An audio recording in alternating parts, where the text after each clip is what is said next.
New videos every day. Hi, this is Anna Miller, The Depression Project, and John Breeding, Wildest Cults. And we are on part 4 of our interview, and we were just talking about some of the components that were necessary for my own journey, where I got out of the system and found another way that wasn't related to the traditional path, which is combination medication and therapy. Right. We were talking about acceptance as a starting point, first law of transformation, about moving into a place of taking responsibility, personal responsibility. We're talking about genuine safe asylum to allow and facilitate healing and transformation. We were talking about your involvement with a group within that allowed you to really emotionally express and discharge and release emotional stress and trauma and over a long period of time, and how helpful that was. That those were some of the keys in terms of your own reemergence. I don't know if you want to add anything else to that. Yeah, a couple of points. So about the group and the community and being allowed to be, probably for the first time in my life, fully expressive around emotions, which often resulted in uncontrollable crying that seemed not to stop.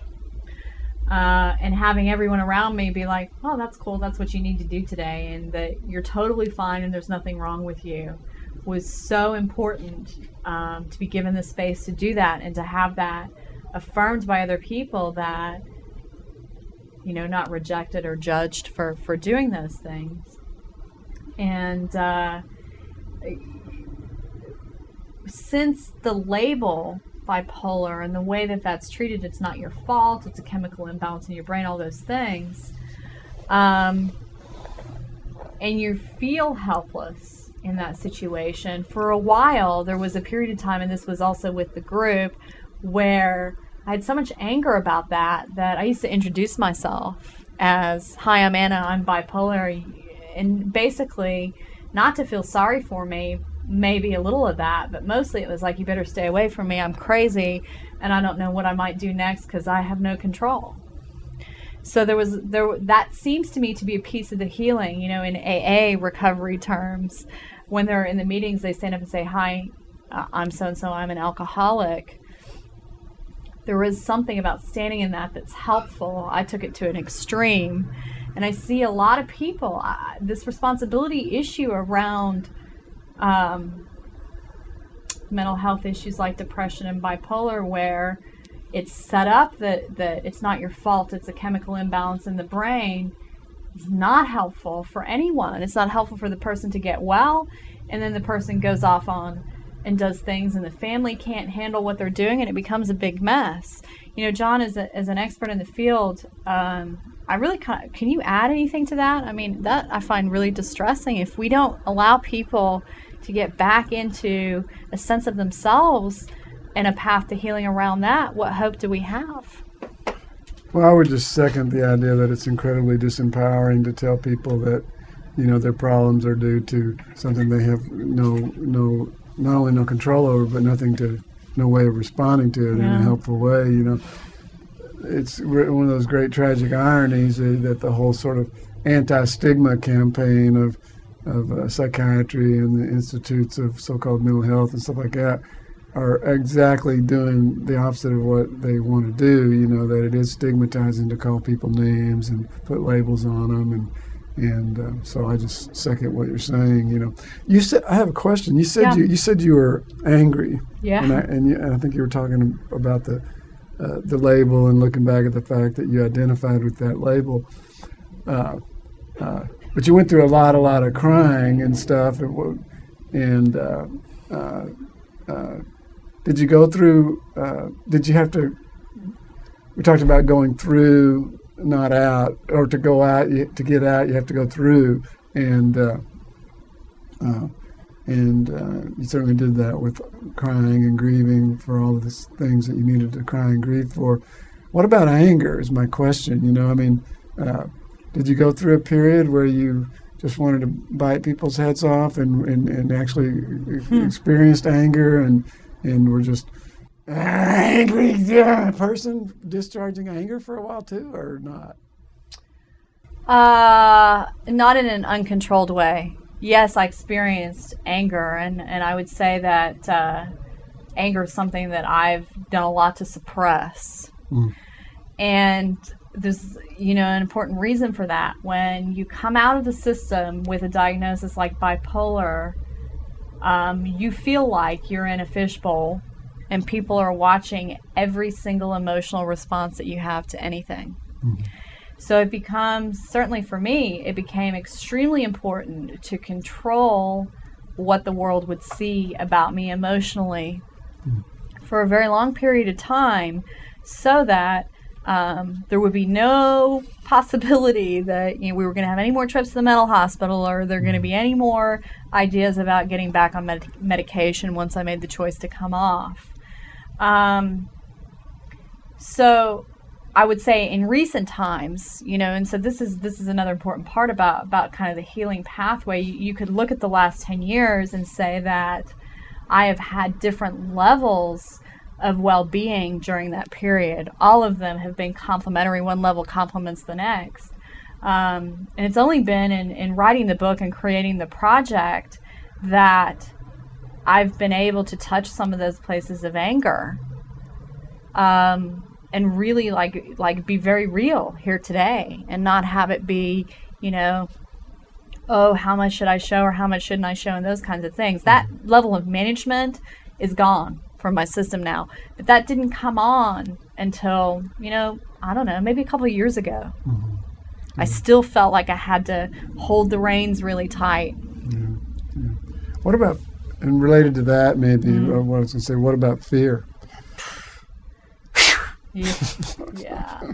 Well, fear seems to be kind of a sort of is always there. I remember reading a book years ago by Dr. Susan Jeffers, The Feel the Fear and Do It Anyway, and I really related to that at the time. Was that I experience fear a lot, and I choose to do what I want anyway. I don't let the fear disable me anymore. I've heard this great quote attributed to George OKeeffe. I think it's true, but anyway, it says, I never had a day in my life when I wasn't completely terrified. It never stopped me from doing anything. Yeah. And I do want to make a point of clarity that I don't have fear that I'm ever going to have another round with bipolar. Now, I recently had a psychological profile. I had to have that done because I adopted my daughter, who's now a year, and it was a requirement by the state. I wrote a blog about that. Do we have a statute of limitations? A little bit angry about having to do that. But anyway, so I did that, and so it proved a couple of things. If you believe in that system. So let's go with it, since that's what I was asked to do. That I am sane, and probably saner than most, because I've integrated a lot of stressful experiences in my life, and I'm still able to move forward. There was a caveat in the report that said that this is all good and well, and there are no signs and problems with bipolar unless there's some future stressor that we can't see right now that could bring it on again. And I absolutely reject that. As I sit here today, I promise you can follow me my entire life. It's not a part of my life experience anymore. I'm complete with it. There's no listening in the system for that. Cool. What about shame? As a part of your recovery, certainly there must have been a lot of shame about being so, feeling so incompetent and being so depressed and doing such embarrassing things and being labeled mentally ill and having to live with your mother and da-da-da-da-da. Yeah, I pieced my life back together. Coming to the States was actually my first attempt at getting away from the diagnosis altogether. And then I had the incident in San Francisco, so it followed me here, and I wasn't able to do that. But I pieced my life back together, and it did pretty well piecing it back together. I went back to work in business consulting and doing a lot of training and organizational development work for companies without anyone ever knowing about my past.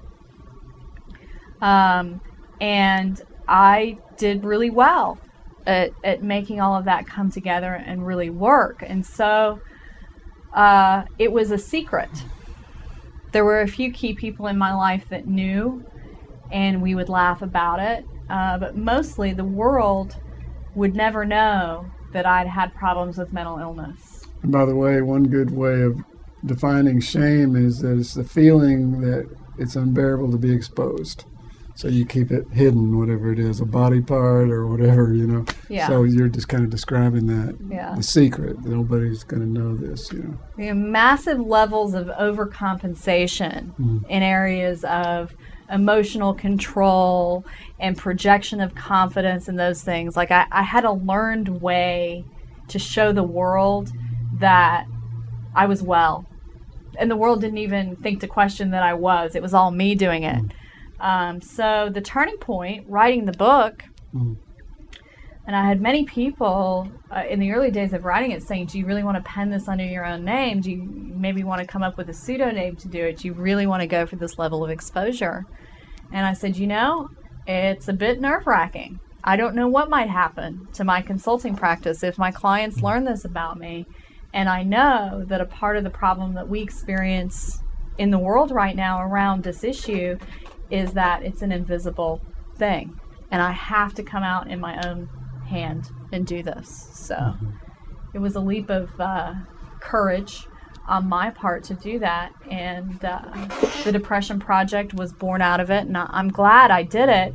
And yeah, scary to tell the truth. And you know, you've read the book. The most difficult thing for me about publishing the book, you're going to laugh, is my journal pages are in the back, and I'm not a very good speller. And I didn't want the world to know. You know, it was almost easier to tell them that I had been crazy than that I couldn't spell. Yeah.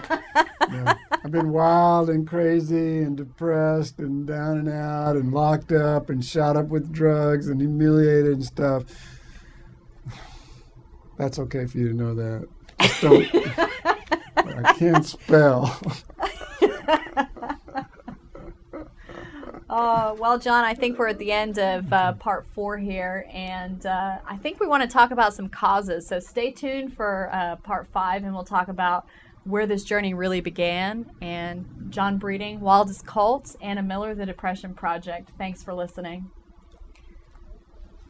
If you liked this video, we have hundreds of more alternative videos ranging from sexual health to psychology to mind control.